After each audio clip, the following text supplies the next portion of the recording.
Hi, Julie. Hi. Thank you so much for being here. I know I've already expressed this to you, but when I say, since we've started doing interviews, you are the most requested person that I have been asked to interview. And for anyone that looks at your page, I genuinely believe it's abundantly clear why.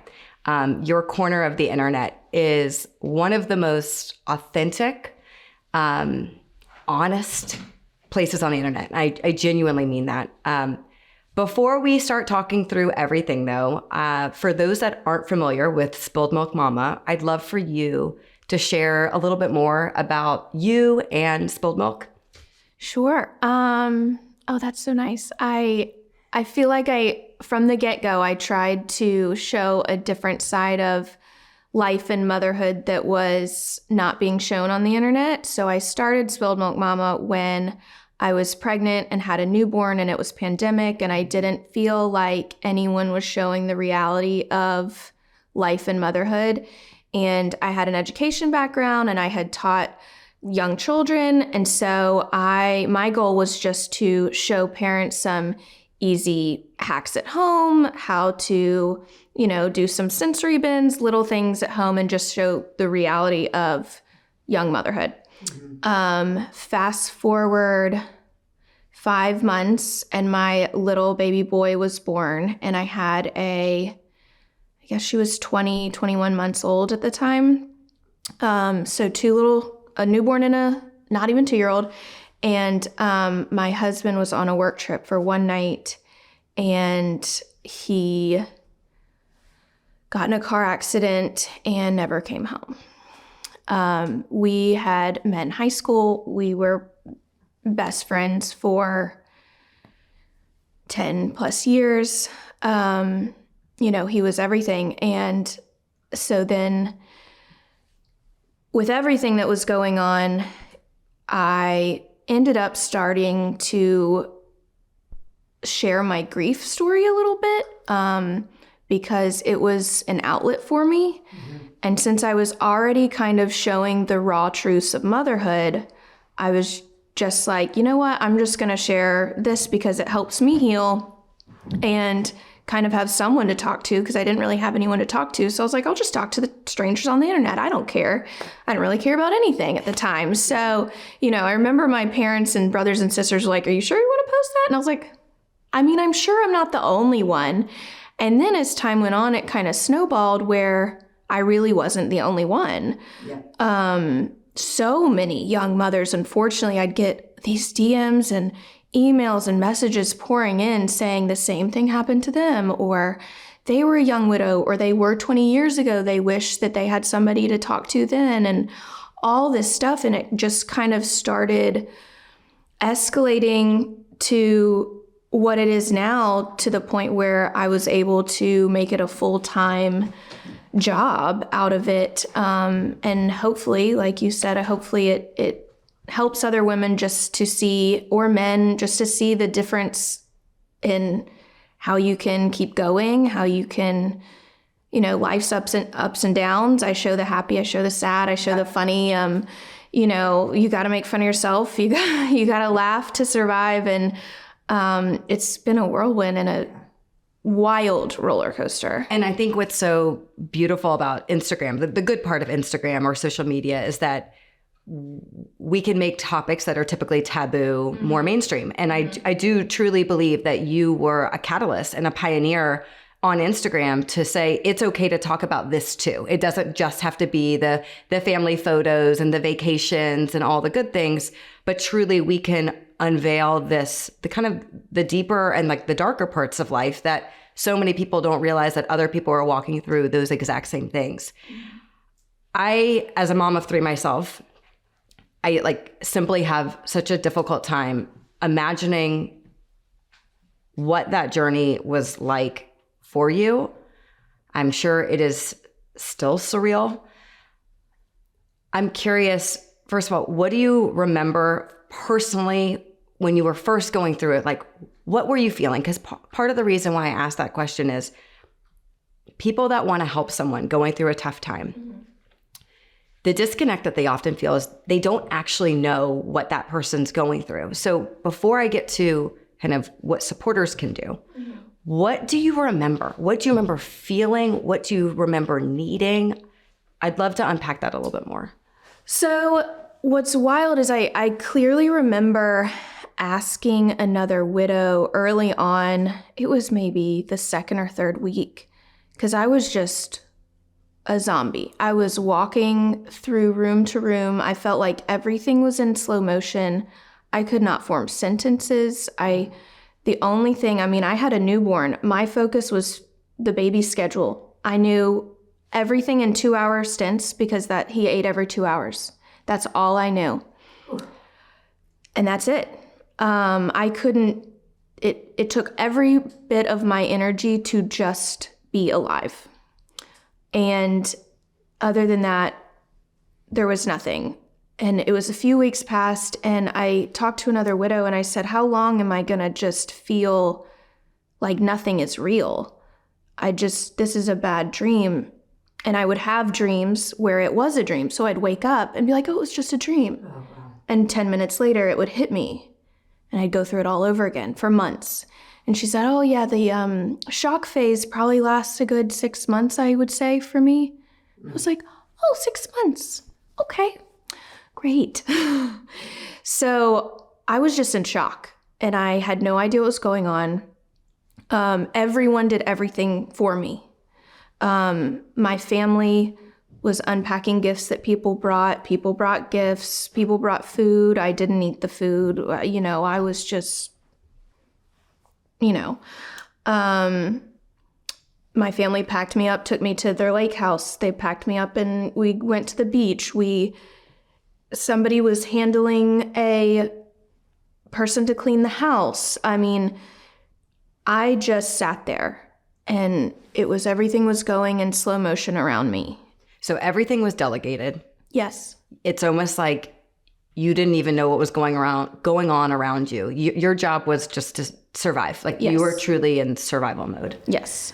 Talk to me about what were the things that people did as you progressed through this journey that were the most helpful? So I remember specifically, there are a lot of things, but one thing that was really very helpful was my brother had contacted a bunch of different people that he knew in Atlanta and that were my friends in Atlanta, because they're not from it. He doesn't live in Atlanta, but he made a list of almost a Google sheet that said the person's name, their contact info, and what I can contact them for. Mm-hmm. So it would be so-and-so, their number. You can call them for tech support, like if the internet's out or my Ring camera's not working, all the things that Charles used to do. He was my yard guy. He was my technician. He was our handyman. He was a co-parent. He was everything. Mm-hmm. So essentially filling his place with those things. I had somebody to call if I needed to just talk. I had somebody to call if I needed emergency childcare. I had somebody to call, I don't remember every single thing, but he made a list of maybe 10 people. Right. Because you can't even think that when 200 people say, call me if you need anything, who am I gonna call? I have 1,000 unread messages. There's no one, I can't think like that. So I'd go to my little sheet and I'd text them and be like, can you come over this afternoon? I can't turn on the fireplace. Little things that you don't even think about. He had handled everything. I knew how to do nothing.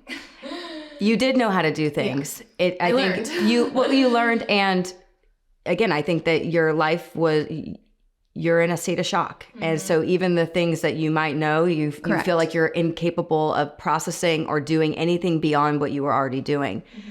I think that, at Support Now we call it like lending a hand. It's like all the little things that matter. On that same note, you kind of begun to dip your toes in it.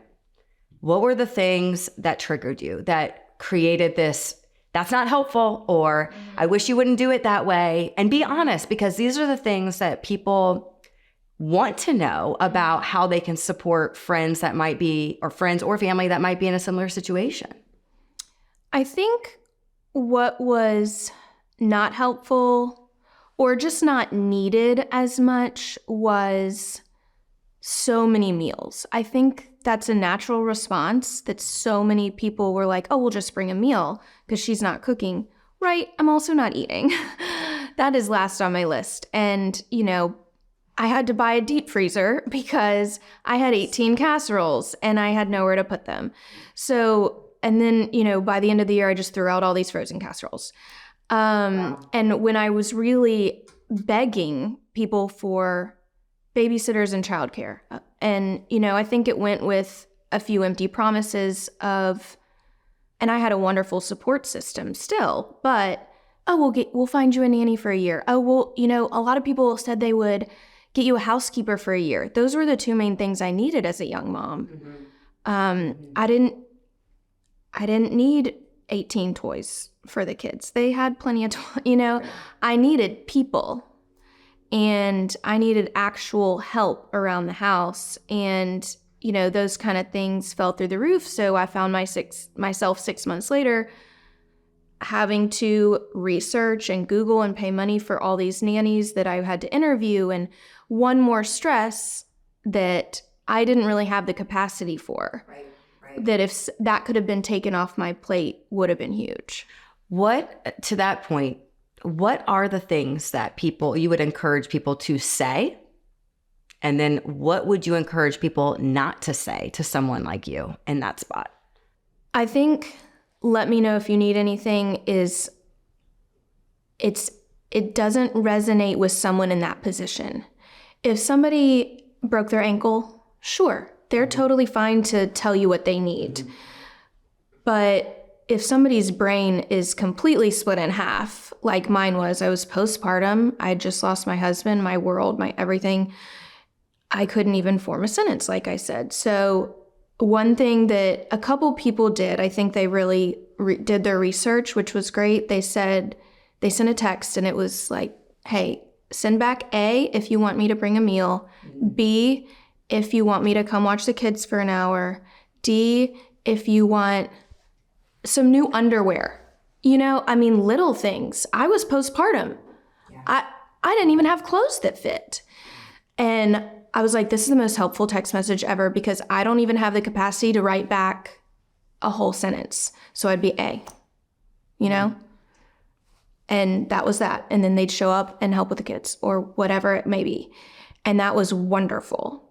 And a few of my closer friends who I guess kind of knew my situation a little better, which they kind of spread the word for me, which was nice, is I was at the point that I was drowning in motherhood so much that all I needed was people. And I was like, please just show up at my house. Don't ask if you can come over. I'll forget anyway. Just show up and take over. Yeah. I don't care. Right. And everyone's different in that aspect. But a young mom was in my position, I just needed someone to show up and do something. Right. Do some dishes, clean the kitchen, do a load of laundry. I don't have any diapers. All of those little things that add up to being so overwhelmed that you can't do anything. Right. It's like, help me know what I do need. Come to my house, take inventory. Yes. Is my house a mess? Do I need more of this? Does the pantry need to be restocked? Yes. So that do that thinking for you because you don't have the capacity, the bandwidth to think about all the little things that you need to manage because everything just feels so heavy. Exactly. That's what I'm hearing. And I think one of the things you said that we've learned, and I've learned a lot about this through research, is there is this element of decision fatigue for grievers where you don't know what you need, which makes it really, really hard for supporters to show up in a meaningful way. Right. So what you're saying is just show up, obviously within means. Right? If you have to have a certain relationship, but all in all, it seems like the response is lean in, take action, don't be too fearful to go ahead and be proactive, because if you're waiting for an answer, if you're waiting for clarity, you're not going to get one. No. I mean, I remember one time a neighbor just showed up with a gallon of milk and some diapers. And I was like, thank you. She didn't ask questions. She knew I had young kids. We're going to need both of those. And little things like that were super helpful because, like you said, I couldn't even form, the decision fatigue was there. I had extreme memory loss. I had postpartum mom brain. I mean, it's the perfect storm of having no idea what you need. So it was really people coming in, and there's no way to really put yourself in that position, but enough to be like, okay, this is what I would need. And I can't even take a shower myself. So maybe she needs someone to bathe the kids. Maybe they probably need new clothes. They're growing and she probably hasn't gone shopping. Maybe I'll bring them some pajamas. Little things like that add up over time where it was too much for me to process. Sure. On top of, now I'm taking care of all the bills. I need to find the passwords. I need to, all these things. Yeah. Again, it's just like a mountain that you feel like you're climbing that you never get to the top to. And I think that's the way it is in motherhood in general. And then you add in just the loss that's just so, again, heavy. For, I don't know if there's been a situation since Charles has passed, but how do you respond differently now when you hear someone's going through a tough time? How has it changed your point of view or the way that you take action? And can you give an example?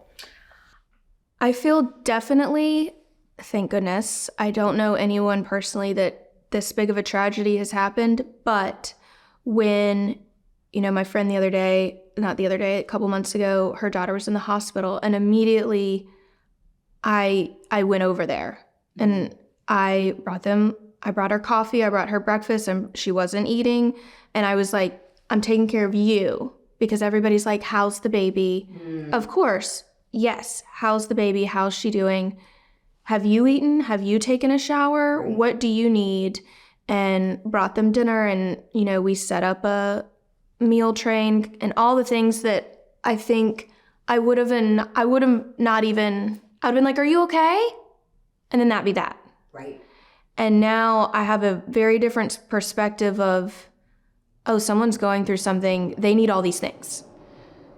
Let me send you diapers. Let me send you wine. Let me send you whatever. Right. It's like, let them tell you no versus like waiting for them to respond or to ask for it. And it is interesting. I think that's a good point where in our culture, we also tend to focus solely on kind of the patient or the person that's like going through the thing. But we forget that thing affects a whole lot of people. And being cognizant of, and sometimes there's more degrees of it. There's the primary caregiver, which in this case would be your friend, but then there are maybe our secondary, where that's her parents or siblings that are also feeling affected by that. And so knowing that there are multiple people you can support, even if it's not that direct person in that particular case. I'm also just curious to learn from you. Again, you talked a little bit about this, but I want to go back to it. Let me know how I can help. It's a very open-ended question, which makes it very, very difficult to answer. Does anything else stand out to you? Because again, I think where people get stuck is, I just don't want to say the wrong thing. So even in condolences, are there anything in condolences that were either said that you really appreciated versus things that were said that really didn't strike a chord as much?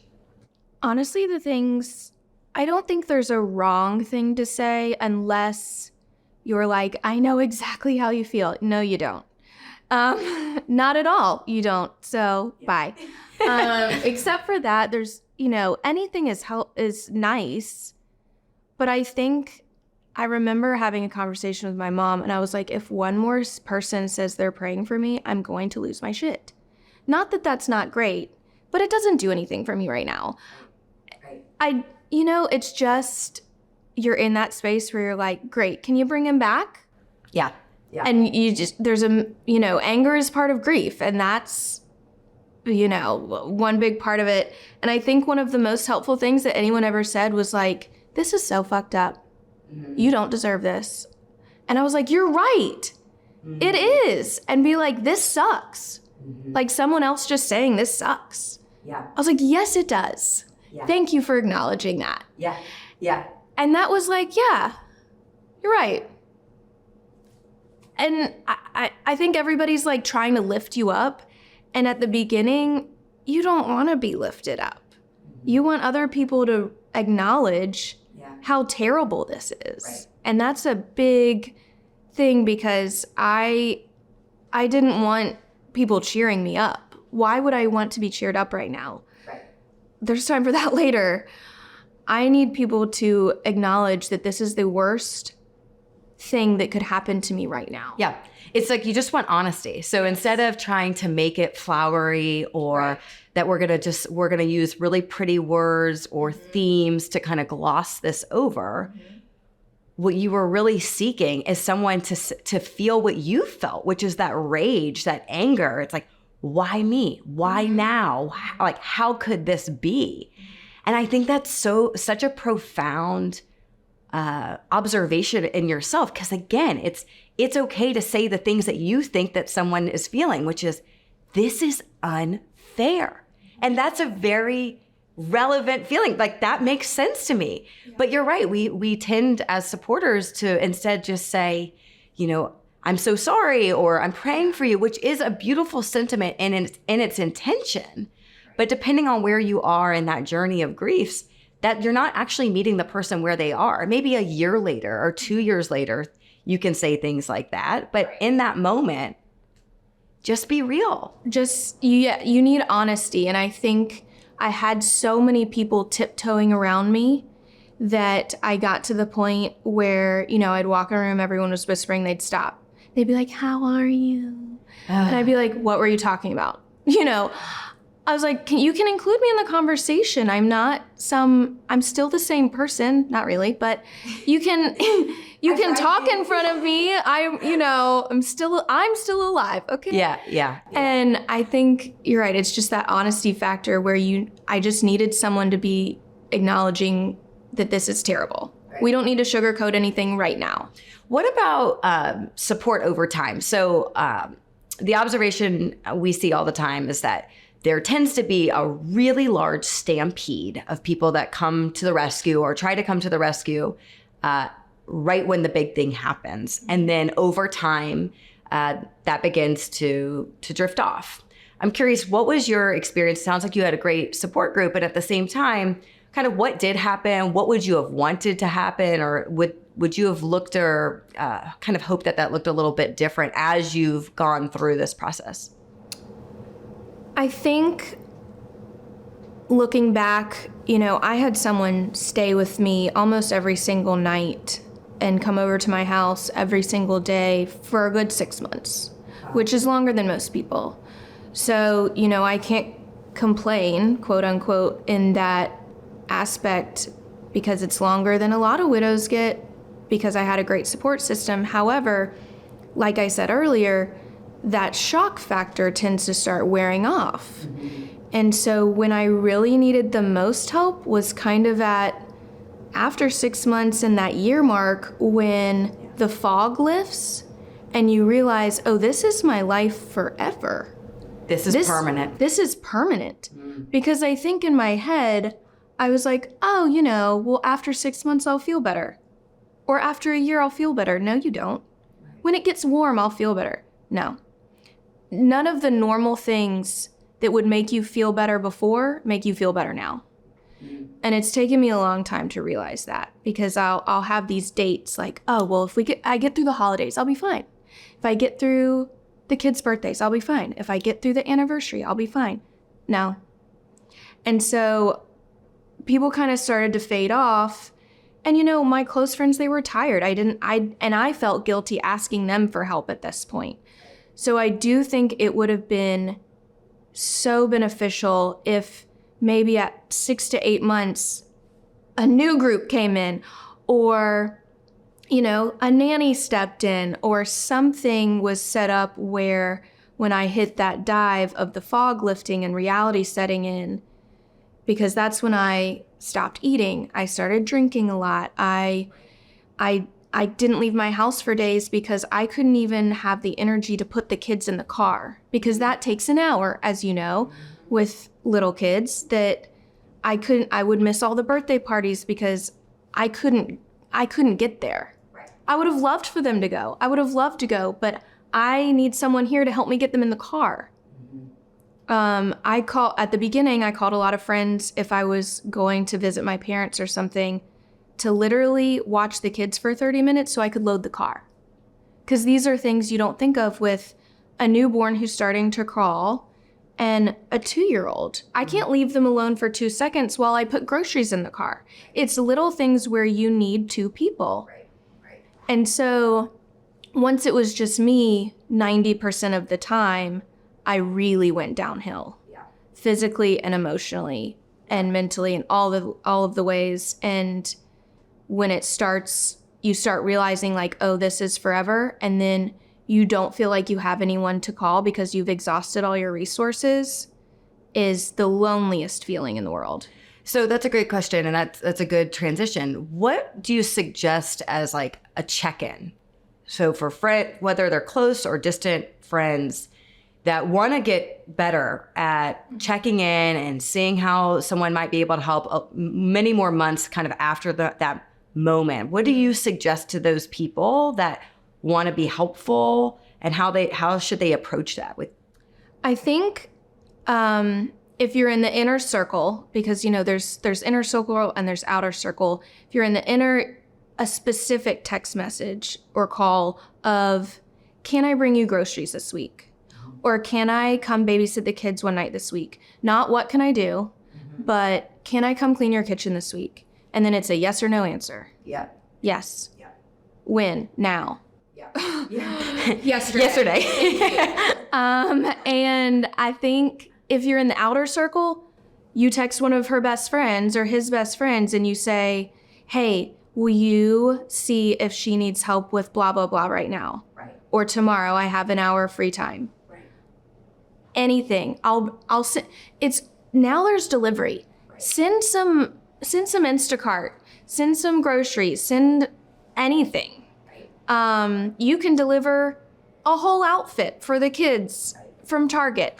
So you don't even have to really show up physically if you don't have the time, but you can do something. Yeah. I think it's having a specific question, asking them what they can do. Yeah.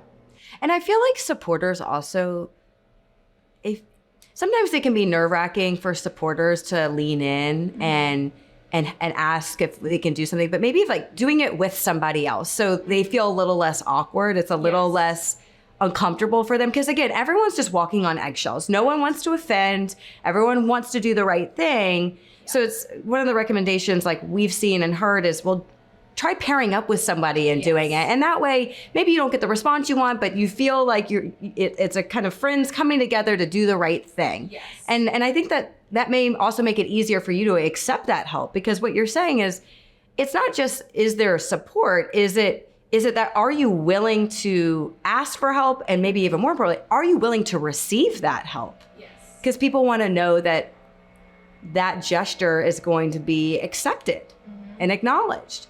Yes, I will say that was a big transition, and I'm really glad. Everything is hindsight. With Charlie, who was the new baby born during that time, I had a pretty rough pregnancy, and I remember, talking to my doctors and everything, and they were like, you need to ask for more help, because I was having this leg issue where I couldn't really walk. And so they were like, you need to ask your husband for more help and babysitters. And so I kind of started transitioning into opening myself up to have help, because as moms, you want to do everything yourself. And you're like, no, I can do it. And so luckily, I had transitioned my mindset a little bit before that, because I think that's one of the biggest things too, is you feel guilty for asking for help. Right. And like you said, the buddy system worked really well. I had a few friends who were kind of on the outer circle where they wanted to do something. So they'd come with one of my closer friends, or they'd bring their child and it'd be a play date. And that way it was way easier. It wasn't like, hey, I'm gonna come help you because you need help, but my kid needs a play date. Right. So I'm gonna bring your kid over to my house so that you can have alone time just so they can play. And that's a win-win for everyone. I think if you're not good at asking for help, or that person is not good at asking for help, you can word it in a different way. Like, hey, I really love tacos and I want to have Taco Tuesday, so I'm just going to bring them to your house. Right. You know, you can word it in a different way. You can make it playful. It doesn't have to be sad, right? I have been craving a margarita. We're going to make them at your house. Yeah. You know, things like that you can do it in a way that doesn't make them feel like, oh, woe is me. Yeah. Yeah. I think that's a great place to kind of, again, to pivot a bit. I'd love for you to share, because there is a happily ever after here. Yes. Where are you now? So it's been a little over 2 years and I have found happiness and joy again, which was, you know, one of the things that I had talked about a ton. And about a year ago this month, I went on a first date with a mutual friend. I had met him at a wedding 6 months earlier and ghosted him. I was like, no, we're not there yet. And we went on a date and I had told everyone I am not doing anything serious. I'm gonna meet a ton of people and go on private jets and just do my own thing. And they were like, okay, that sounds like your personality. And they all knew I was lying. And I ended up, you know, I had told him that too. And so he was like, oh, you want to go on this trip? You want to go on this trip? Like, let's let you have some fun. You deserve it. And then fast forward 10 months and we just got married and, you know, we just bought a house and he's like Insta dad and he's loving it. And, you know, here we are. I would have never, ever guessed in a million years that I'd be where I am a year ago or two at all. I want to ask you kind of this may be a little, not awkward, but like vulnerable question. Like, do you think there's something that you did?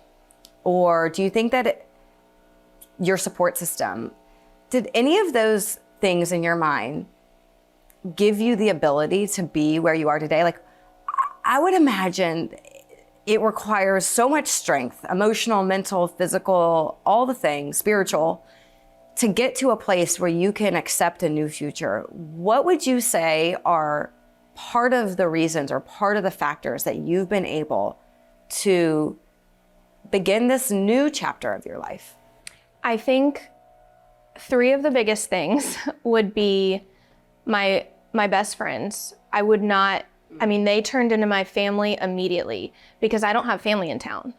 So they were there every day. Right. And they were there to make me laugh when that was the last thing I wanted to do. And they were there with the margaritas and pretending everything, you know, that I was going to be totally fine. And I was like, yeah, one day I will.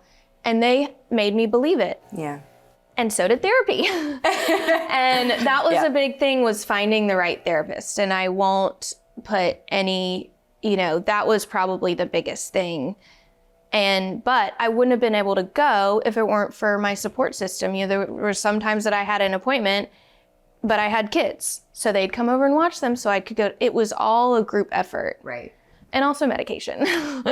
Because, you know, I was postpartum and then I was clinically depressed immediately.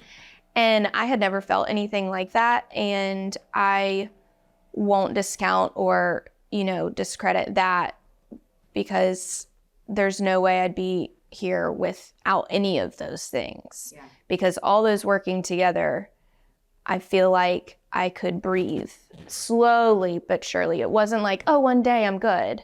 I still have lows and highs and in the middle, and, you know, why did this have to happen to me?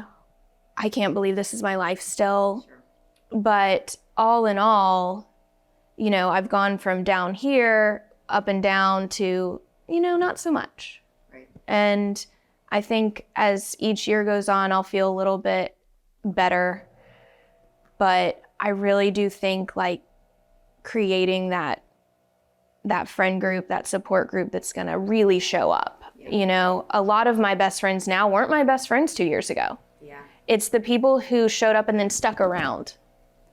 So that, I think that's the difference, the ones that are still there. You know, I had a friend take me out shopping like 2 days ago because I wasn't having a good day.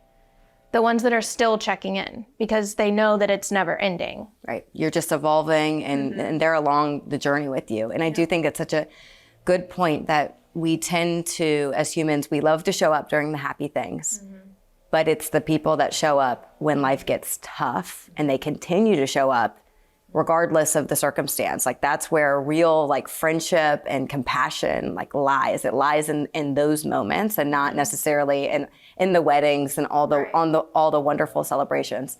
And I want to thank you, because I think the three things that you just mentioned is exactly why people love following you. That's why Spilled Milk Mama is what it is, because you are being honest. You're talking about things that don't often get talked about in a public manner, like medication and mental health.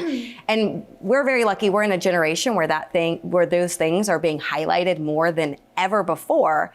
But that's partially because people like you are okay leaning in to say, yeah, I'm not Superwoman by myself. You know, all these things combined allow you to move forward and to be present for yourself, for your kids, and for your future. So amazing. All right, so one more thing we're gonna do.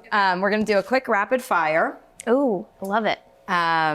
Sit up tall for this one. Okay, so take a sip of my coffee. Yeah, take a sip. I'm excited. Get ready, drum roll. I'm loose. Okay, seven questions. Okay.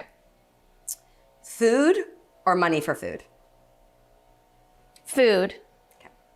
Flowers or no flowers? Flowers. Do you believe in prayer? Yes. Calls or texts? Texts. One word to describe Charles. Thoughtful. One word to describe Sean. Humble. And one word to describe yourself. Badass. Yes, you are. Yes, you are. Julie, thank you times a million. This was everything I hoped for. Again, you're honest, you're real, and you're such a bright light, not just for widows, but for anyone that's going through a tough time, including as simple as motherhood, which is, we all know, is so hard. It is. And you did just write a book. I'd love for you to talk about that. Oh, yes. So backstory, which I haven't really talked about yet, is when I was married to Charles, I was a teacher, and he always wanted me to write children's books. I had written a couple when I was on my first maternity leave, and he'd read them, and he just thought, oh, you could write children's books and you wouldn't have to teach anymore. And I was like, yeah, no one knows who I am. That would not go well, but I love your support. So fast forward to now, and I wrote a grief book for children, because what I had discovered, again with support of a whole different topic, but there's not much for little kids regarding grief, because it's tricky, taboo.